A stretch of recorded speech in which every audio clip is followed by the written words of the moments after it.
அண்மை செய்தி. கன்னியாகுமரி, திருநெல்வேலி, தென்காசி மற்றும் தூத்துக்குடி மாவட்டங்களில் இன்று மிக கனமழைக்கு வாய்ப்பிருப்பதாக சென்னை வானிலை ஆய்வு மையம் தகவல் வெளியிட்டிருக்கிறது.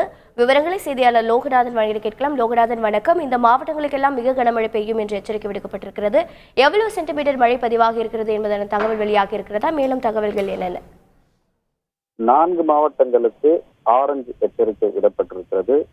குமரிக்கடல் மற்றும் அதனை ஒட்டிய பகுதிகளில் ஒரு வளிமண்டல சுழற்சி நிலவுகிறது. இதன் காரணமாக தமிழகத்தில் அநேக இடங்களில், வட தமிழகத்தில் ஒரு சில இடங்களிலும், புதுவை மற்றும் காரைக்கால் ஆகிய பகுதிகளில் லேசானது முதல் மிதமான மழை பெய்யக்கூடும் என்றும், குறிப்பாக கன்னியாகுமரி, திருநெல்வேலி, தென்காசி மற்றும் தூத்துக்குடி ஆகிய மாவட்டங்களில் ஓரிரு இடங்களில் கனமுதல் மிக கனமழை பெய்யக்கூடும் என்றும், ராமநாதபுரம், விருதுநகர், சிவகங்கை, புதுக்கோட்டை, தஞ்சாவூர், திருவாரூர் மற்றும் நாகப்பட்டினம் ஆகிய மாவட்டங்களில் ஓரிரு இடங்களில் கனமழை பெய்ய வாய்ப்புள்ளதாகவும், ஓரிரு இடங்களில் இடி மின்னலுடன் பலத்த காற்று மணிக்கு 30 முதல் 40 கிலோமீட்டர் வேகத்தில் மழை பெய்யக்கூடும் என்று சென்னை வானிலை ஆய்வு மையம் தகவல் தெரிவித்திருக்கிறது.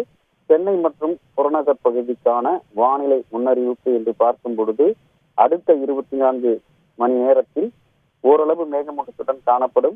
நகரின் ஒரு சில பகுதிகளில் லேசானது முதல் மிதமான மழை பெய்யக்கூடும்.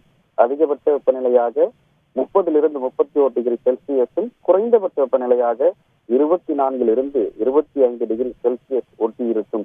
கடந்த 24 மணி நேரத்தில் பதிவான மழை அளவென்று பார்க்கும் பொழுது, திருநெல்வேலி 4 முக்கு பகுதி 19 சென்டிமீட்டர் மழையும், அதே பகுதியில ஊட்டி என்ற பகுதியில 17 சென்டிமீட்டர் மழையும், காக்கச்சி பகுதியில 15 சென்டிமீட்டர் மழையும், மாஞ்சோலை பகுதியில் 11 சென்டிமீட்டர் மழையும், கன்னியாகுமரி மாவட்டத்தில் 11 சென்டிமீட்டர் மழையும், நாகப்பட்டினம், திருக்குவளை, தஞ்சாவூர், ஒரத்தநாடு ஆகிய தலா 9 சென்டிமீட்டர் மழையும் பதிவாகி இருப்பதும் குறிப்பிடத்தக்கது. தகவல்களை வழங்கியதற்கு நன்றி லோகநாதன்.